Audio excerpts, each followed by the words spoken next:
Alors, avant de se lancer dans les exercices sur les pourcentages massiques et les densités, on va d'abord un peu rappeler les formules qu'on a vues et comment les utiliser. Donc la première formule, c'est celle de la densité. La densité, c'est la masse volumique de la solution sur la masse volumique de l'H2O. Autrement dit, la masse volumique de la solution qu'on utilise sur 1000 g par litre ou la masse volumique de la solution sur 1 kg par litre. C'est égal étant donné que la masse volumique de l'eau, c'est 1000 g par litre ou 1 kg par litre. D'un autre côté, on a vu le pourcentage massique. Ce pourcentage massique, ça correspond à la masse de soluté qu'il y a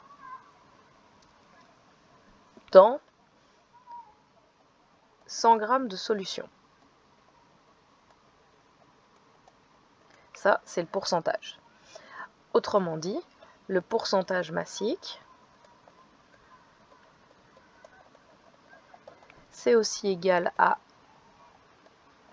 la masse de soluté qu'il y a sur la masse d'un litre de solution, le tout fois 100. Exemple, si on a une solution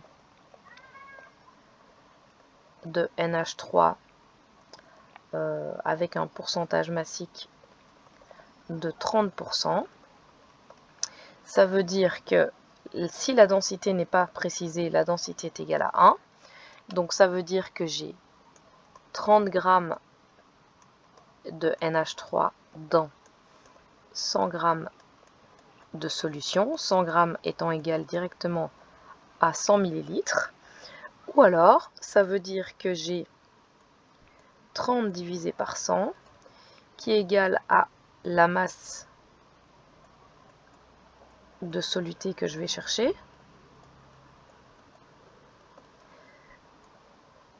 sur la masse d'un litre. Et ici, la masse d'un litre, étant donné que la densité est égale à 1, c'est 1000 g, ce qui revient à dire que la masse de soluté est égale à 30 divisé par 100 fois 1000, autrement dit 300 g par litre, ce qui est tout à fait correspondant, étant donné qu'on avait 30 g dans 100 ml ou dans 100 g, on a bien 300 g par litre. Ça, c'est le premier cas si la densité est égale à 1. Par contre, maintenant, si la densité est différente de 1, on va devoir en premier calculer la masse d'un litre de solution. Alors exemple, on va reprendre du NH3 à 30%, mais avec une densité qui est égale à 0,95. Ça veut dire quoi? Ça veut dire que j'ai 30%, 30 g de NH3 dans 100 g de solution. Mais 100 g de solution, cette fois, ce n'est plus 100 ml. Donc je vais devoir agir autrement. Je vais dire d'abord que la densité va permettre de dire que 950 g, c'est la masse de 1 litre de solution. Et je sais que dans cette masse, ici, donc ici, dans la masse de 1 litre, la masse d'un litre, j'ai un certain pourcentage pour trouver la masse de soluté. Donc je vais faire fois 30% et je vais trouver 950 fois 30 divisé par 100, 285 par litre, qui est donc la concentration massique, et ça aussi c'était une concentration massique.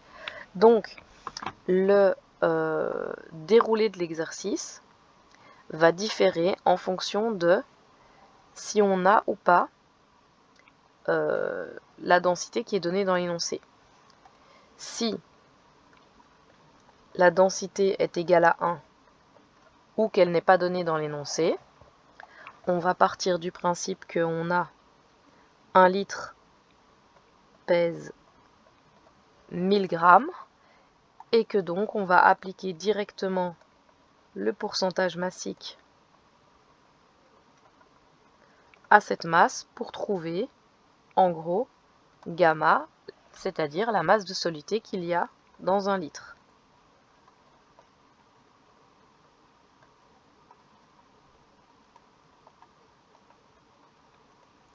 Si par contre la densité est différente de 1, alors on doit passer en 2 étapes. On doit faire 1, trouver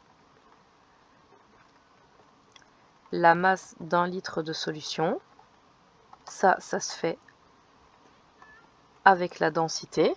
Donc la densité, on lui rajoute les unités kilogrammes par litre et on a directement donc la masse. Donc on va obtenir 1 litre pèse un certain nombre de grammes. Et puis on va appliquer à ce nombre de grammes le pourcentage massique. Donc il y a une étape en plus. Et on va donc trouver gamma qui est la masse de soluté dans 1 litre de solution. Je vous rappelle que quand la densité n'est pas précisée,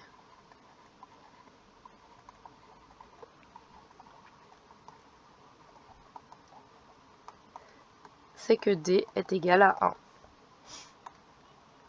Alors, on va s'attaquer aux exercices maintenant. Donc, le premier exercice, on vous demande de calculer la quantité de chlorure de sodium c'est du NaCl, et d'eau qui sont nécessaires, il y a un petit S en trop, pour obtenir 250 g de solution de chlorure de sodium avec un pourcentage massique de 10%. Donc déjà, si la densité n'est pas précisée, c'est qu'on a une densité qui est égale à 1. Alors il y a 2 façons d'envisager la chose. Soit on part de ce qu'on sait. La densité est égale à 1, ça veut donc dire que 1 litre de solution pèse 1000 grammes. Si on a du 10% de concentration massique, on va avoir 100 g de NaCl dans 1000 g de solution. Mais nous, ce qu'on voulait, c'était pas 1000 g de solution, c'était 250 g de solution. On va diviser par 4 et on va donc diviser par 4 les 100 g. On obtient donc 25 g de sel dans 250 g de solution. On peut voir la chose autrement, qui est que si on veut 250 g de solution à un pourcentage massique de 10%, eh bien ça revient à prendre directement les 10% sur la masse de solution totale qu'on veut, ce qui revient à dire qu'on veut 25 g de NaCl. Donc le chemin est un peu plus court, mais c'est pas vraiment différent.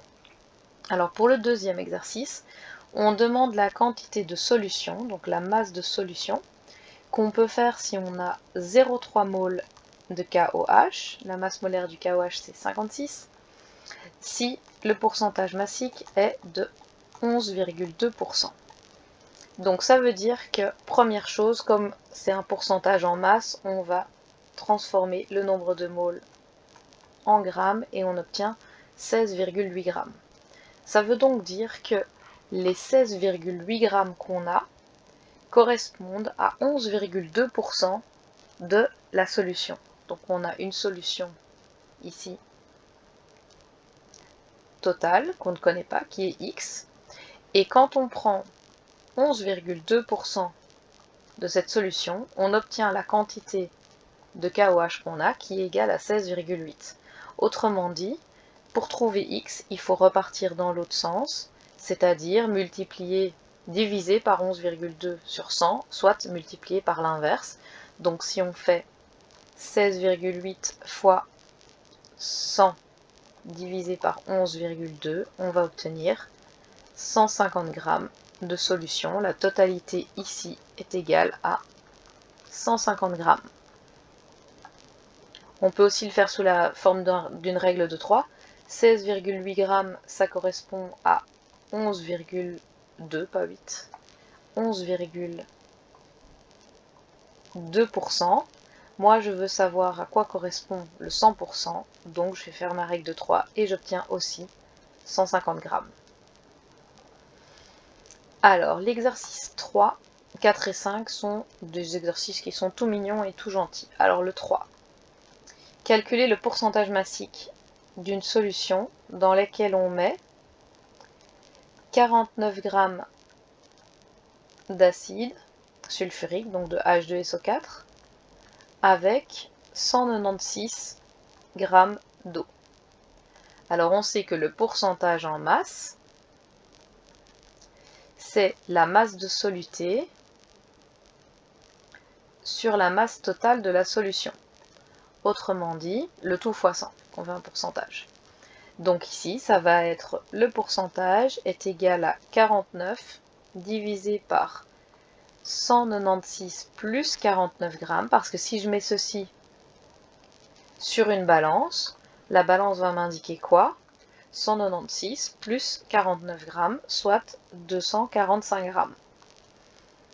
Et ça fait 49 divisé par 245 fois 100, 20%. Donc, on a une solution concentrée à 20%, c'est pour l'exercice 3. L'exercice 4 est un petit exercice d'abac, donc on met 6 moles de soluté dans 3000 cm3, et on demande de calculer C. C est égal à N sur V.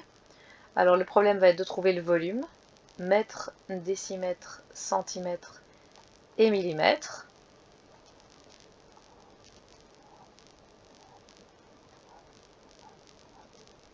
Alors, on a dans des cubes, donc on a 3 colonnes. Il faut absolument avoir une référence qui est le litre ici. Et on a donc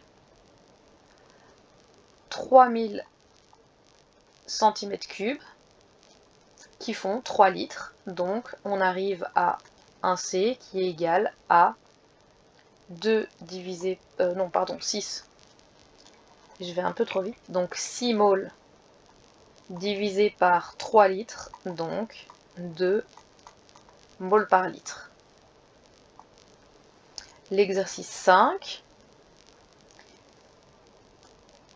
Quelle est la molarité d'une solution d'acide qui contient 196 mg de soluté par 50 ml? Alors oui, un truc que j'ai oublié de dire, donc la molarité c'est bien égal à la concentration molaire qui est exprimée en moles par litre.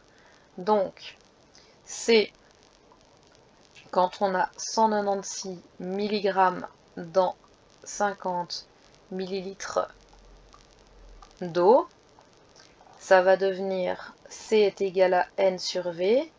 N c'est égal à la masse en grammes 0,196 divisé par la masse molaire.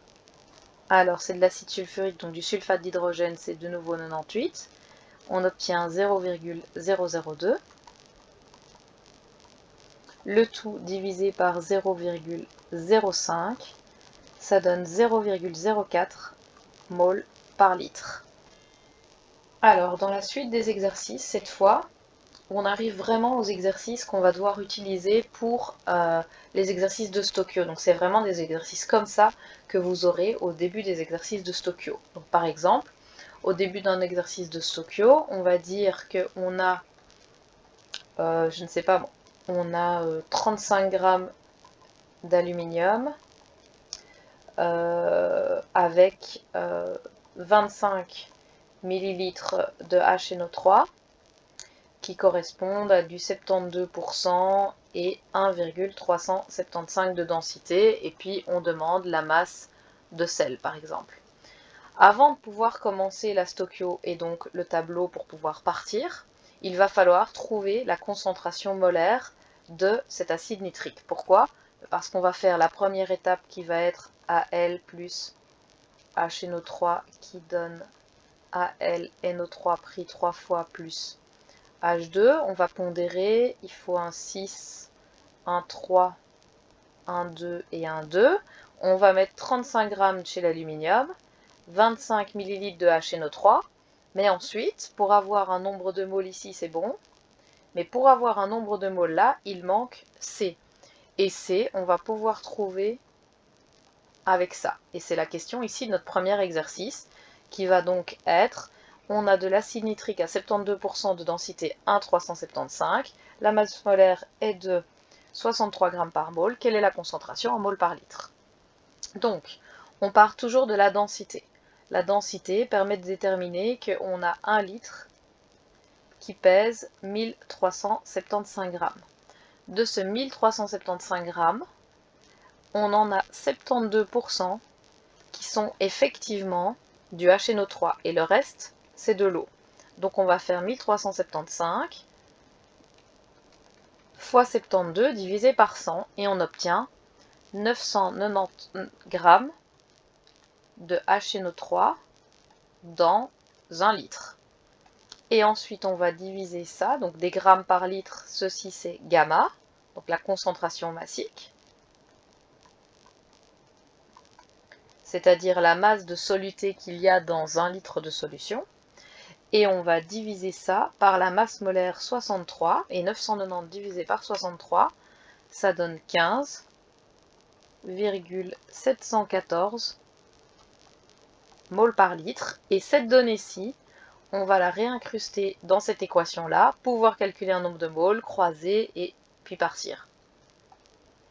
Alors ici, on a presque le même exercice, mais ça va faire appel à quelque chose qu'on a vu au tout début d'année. Donc on a une solution d'acide sulfurique 96% en masse, densité 1,830, et on vous demande de calculer la masse molaire en ion H+. Alors la masse molaire en ion H+, à partir de H2SO4, c'est ce qu'on a vu à la première page du cours de cette année, qui est que une molécule peut se dissocier en ions et produire un certain nombre d'ions. En l'occurrence, H2SO4 produit toujours 2H+. Donc ici, je vous ai dit que la concentration molaire pouvait être passée de colonne en colonne, si et seulement si on avait une équation de dissociation. Donc, on va devoir calculer la concentration molaire de H2SO4 pour pouvoir trouver la concentration en H+. Et ça, on le fait à partir de la densité. La densité nous dit qu'on a 1830 grammes, c'est le poids d'un litre, la masse d'un litre. Donc on va écrire dans ce sens-là, comme ça je garde toujours le même sens. 1 litre pèse 1830 grammes. De ces 1830 grammes, j'en ai 96% qui sont effectivement du H2SO4. Le reste, c'est de l'eau. Donc 1830 fois 96 divisé par 100, ça donne 1756,8 grammes de H2SO4 dans 1 litre. Donc ceci, c'est gamma, la concentration massique. Pour avoir la concentration molaire, je vais diviser par la masse molaire qui est de 98 pour le H2SO4 et j'obtiens une concentration de 17,927 mol par litre. Ici, j'ai donc une concentration de 17,927 mol par litre, c'est la concentration du H2SO4. Je vais la passer ici, divisée par 1 fois 2, parce que c'est une concentration molaire et que j'ai une équation de dissociation. Sinon, je ne pourrais pas faire ça, je serais obligée de passer par le nombre de moles. Et j'obtiens 35,853 mol par litre, qui est la concentration en H+. Et enfin, l'exercice 8, qui cette fois est donc l'apogée de ce chapitre et de la, entre guillemets, complexification de vos problèmes stoichio. Après, je promets que je ne fais plus rien de plus compliqué. On fait réagir du fer, 10 grammes, avec 25 ml d'une solution de sulfate d'hydrogène, H2SO4. On dit qu'il est concentré à 35% avec une densité de 0,95. Ça donne du FeSO4 plus de l'H2. J'ai pris une gentille petite réaction. Elle n'est pas très compliquée, elle est toute simple. Elle est déjà pondérée. La difficulté n'est pas là. Donc, on doit trouver les nombres de moles. Sa première, j'équilibre, je pondère, je note les données et je trouve un nombre de moles. 10 divisé par 56, ça nous fait 0,179 moles. Ici, j'ai besoin, pour trouver un nombre de moles, avec le volume, d'une concentration molaire. Or, j'ai pas de concentration molaire. Par contre, la densité me permet de dire que 1 litre pèse 950 grammes et que de ce 950 grammes, j'en ai 35%, c'est-à-dire 332,5 grammes de soluté par litre. Donc ça, c'est gamma. Je divise enfin ça par la masse molaire de 98 pour H2SO4 et j'obtiens que j'ai une concentration molaire de 3,393 moles par litre. Ceci, je vais le mettre ici. Donc avec ces deux données-là, j'ai trouvé que j'avais du 3,393 moles par litre. Je vous rappelle, au cas où vous l'auriez oublié, que grand M, ça veut dire moles par litre quand il est précédé d'un chiffre. Et donc maintenant, je peux trouver que N est égal, C est égal à N sur V, donc N est égal à C fois V. Donc 3,393 fois 0,025, n'oubliez pas de mettre le volume en litres, on obtient 0,085 moles. Alors une fois qu'on a ces deux nombres de moles, on est dans de la stoichio normale, donc ce qu'on va faire, c'est qu'on va faire excès limitant, donc on divise par 1, on fait fois 1, 0,085, j'en ai assez, donc celui-ci est en excès, c'est H2SO4 qui est limitant. Je vais donc prendre le nombre de moles du limitant, le passer dans la colonne du celle où on m'a posé une question, et le multiplier par la masse molaire. Alors la masse molaire de FeSO4, c'est donc 64 pour le O4, plus 32 plus 56, donc 152.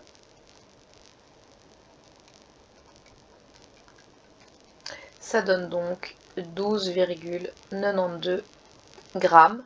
Et ceci est la réponse finale du coup de l'exercice. Donc voilà, en gros, c'est pas vraiment beaucoup plus compliqué que ce qu'on faisait avant, sauf qu'il faut penser à utiliser la densité et le pourcentage massique pour pouvoir trouver la concentration molaire qu'on a besoin au début de l'exercice avant de le commencer.